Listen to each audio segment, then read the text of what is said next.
I'm just going to introduce Claire. Um, she is the Inclusion and Gender Advisor at CAFOD, where she leads on CAFOD's commitment to deliver transformative change for women, girls, and excluded groups. She's a humanitarian and social development expert with 17 years of experience working with complex emergencies in contexts such as Gaza, South Sudan, and Myanmar. Claire has worked largely for and with various faith-based agencies and church networks during this time, including Christian Aid, Action by Churches Together, and CAFOD. Welcome, Claire. Thanks, Nikki. It's really good to be with you. And thanks for offering us this opportunity to share with you today. I do have a few slides. I'm not sure if you're sharing or if you want me to go ahead and share from my side. What would you prefer, Nikki? Sorry, Raymond, could you please make Claire co-host and then Claire, you'll be able to share your slides. I think I can already. I can just see that I can share my screen. You can let me know if you can see my screen, okay? Yep, we see that. Great. And you can see it as a PowerPoint presentation.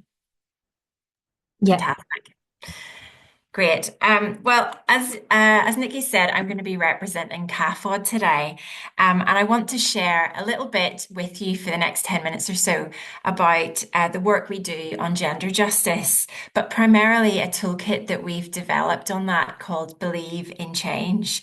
We developed it to support church organisations and particularly Catholic church organisations that are working towards this agenda in whatever means of work that they do, because we felt that there was a bit of a gap there, and we've had experience on doing that across the world with some of our partners, so that's why we did it. Most of you probably know, but CAFOD is the official aid agency for the Catholic Church in England and Wales. We work mostly with the most hard to reach communities globally, helping the poorest and most marginalised. And we do primarily work through the Caritas network globally through a local partnership approach, which is why we also develop resources like the one I'm going to share with you. And sometimes we work with other partners as well whenever there's a need. We are currently working our way through our strategy called Our Common Home. And it takes its name from Pope Francis' encyclical Laudato Si, which is on care for our common home. And in it, we try to identify and balance between caring for the earth and also for the poor, because their experiences are, of course, very much intertwined. So we work with all people, but one of the things that we identified that we really wanted to have an explicit focus on is work with women and girls. We have stated within this that all women and girls should live free from violence, fear, and discrimination, experience just power relationships with men and boys, and have equal opportunities to participate, influence, and lead in all aspects of life. What we know is that across the world, the statistics are really terrible. 70% of the 1.3 billion people living in conditions of poverty are women and girls, and 1 in 3 have been subjected to physical or sexual intimate partner violence, non-partner sexual violence, or both at least once in their lifetime. And in some locations, it's slightly higher, like in contexts of conflict. But even, of course, as you know, like in the UK, the statistics are still really harrowing. And so even though, we are working maybe in more developing contexts with these materials, we know that, and hope that they'll be relevant to a UK audience as well. Just before I move into the resource itself, some of the themes that we work on gender justice that come through then in some of our case studies, we have quite a few partners that are working on gender-based violence prevention and response. This picture's taken from the Congo. And a lot of our partners will have a lot of community-based experience on working with referral mechanisms, psychosocial support, and helping with the justice lens of that. We also work on women's economic empowerment because we know that obviously a lot of women who are discriminated against don't have any access to livelihoods themselves, which makes them very dependent on their partners. And so we work with them on that so that they can also contribute to household finances or be able to leave the home if that's something that they really have to if they're in danger. Um, we work on women's political representation, voice, and leadership too, so that they have a voice in some of the decisions that are being made in their communities and in their countries. And then finally, we work a lot on challenging gender norms, those negative ones that perpetuate some of these harmful practices or attitudes towards women and girls. Um, so overall, one of the key things I think that's important to communicate with you is that we use something called the socio-ecological approach to gender. And what this really means is that we recognize that the work that we do doesn't just focus on one dimension of somebody's identity. It's very much relational. And the partners often, because they are church-based partners, they know their communities and they work through a life cycle with people from, birth to death. They recognize that they need to work at all of these levels simultaneously. Some work more on one than others. And maybe the work that you do, you'll recognize where you slot in at this level in your work with gender justice. But we feel that it's a really important one to think about that holistic approach. And so the resource that we've created has been built around this approach to work on gender.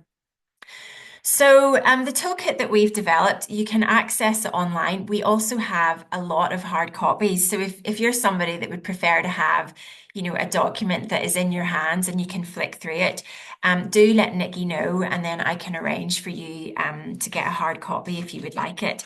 But have a look online first and see what you think. We developed this toolkit in 2018, and it's a toolkit, as I said, to raise awareness on the importance of gender equality and to increase gender competency, particularly for staff working for organisations that are connected to faith. And it draws a lot from Catholic social teaching, so it's particularly helpful if you are in a Catholic setting. There's a number, of course, of gender-based resources out there that are brilliant. And I know in my sector, we've got a lot of aid agencies that really specialise on this. But we did feel that there was a gap for faith-based actors to have something that was tailored to them and would translate some of these statistics and the language that's used in the sector into a framework that would be theologically recognisable. We also know that the church has a mandate to promote justice and peace, and there's a huge amount of power and influence in the church to do outreach and to influence. So we thought like this is the time for us to kind of put some of our experiences together and to present it in a way that we hope will be helpful. It draws a lot on scripture and also Catholic social teaching from values of dignity, preferential options for the poor, and the common good. And we've had good feedback that it is something that's a good on-ramp for people who work in a faith from a faith lens.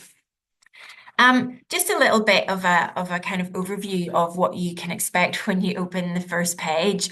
As I said, like this socio-ecological model, we feel is really appropriate for the work that we do in the settings that we're in. And so you can go to whichever chapter that you work in, but it fits into the individual, family, community, and societal level. So, for example, if you're working directly with women and you're building agency skills, confidence, voice, or even helping to connect them to relevant services and support, that would be at the individual level. And you can find examples, case studies, exercises that you can do with groups that you'd maybe be training on that in that chapter. The family chapter looks at strengthening positive relationships within the home, looking at some of those family dynamics, or even dynamics between couples, like some of the ones that we've just heard a moment ago. How do you tackle some of those that are often happening privately behind closed doors? And so that chapter looks at some examples of things that you can do there, and train on as well, and also look at what the Bible says about that, and how to connect it in with those faith structures. Chapter 3 looks at the community level, so looking at what some of these discriminatory social and cultural norms are that often make things like gender-based violence just acceptable within the community. Um, we do a lot of work on this, looking at those values, practices, outworking of faith from a positive influence. At the societal level, if you work kind of at the higher level where you're trying to maybe work on some of those levers of change, again, that's the chapter that you might want to start at. It looks at things like strengthening accountability, inclusive governance mechanisms, maybe connecting into social movements and collective action, like, the Me Too movement and things like that. That will help you with that. And then in the annex, there's lots of practical tools and other case studies and exercises and handouts that you can use as well. Lastly, another lens that would be helpful for you to know that we use in this toolkit is one that is used also in Laudato Si around seeing, judging, acting, and celebrating. And within each chapter, it provides a balance of theory and practical examples and exercises. So you can see that the seeing one kind of helps to set the scene. What are some of the statistics that we're facing in this arena? What are some of the experiences that women and men have in terms of their testimonies? Then we move on based on that knowledge to really looking at it in light of the gospel. Like, what does the gospel say about some of these issues? What kind of judgments can we make on it? How do we analyze it in that kind of theological lens? Then it goes on to acting. So, with all this information, what are we going to do with this? Here's some exercises that you can take on board, some tools that might be useful, some case studies that you could maybe use as a starting point to help people think about their own experiences. And then finally, the celebration, what has already been done in this area of work. If we're going to pray into it, like, what are some of the things we could be praying for? So that's a kind of whistle-stop tour, like a quick run through. If you would like to know more, I've put my email address up here. Feel free to contact me directly. We also have a gender justice page on our website where you can read a bit more about our work. And very recently, we've just produced a new publication, which is called Changing the Narrative, that you can see here. And it helps if you want to know a bit more about the contributions that CAFOD makes on this area of work. You can find more case studies and a bit more theory on why we do some of the things that we do. So yeah, I hope that that's helpful. But I'm going to finish there and stop sharing my screen. Thank you. Thank you so much.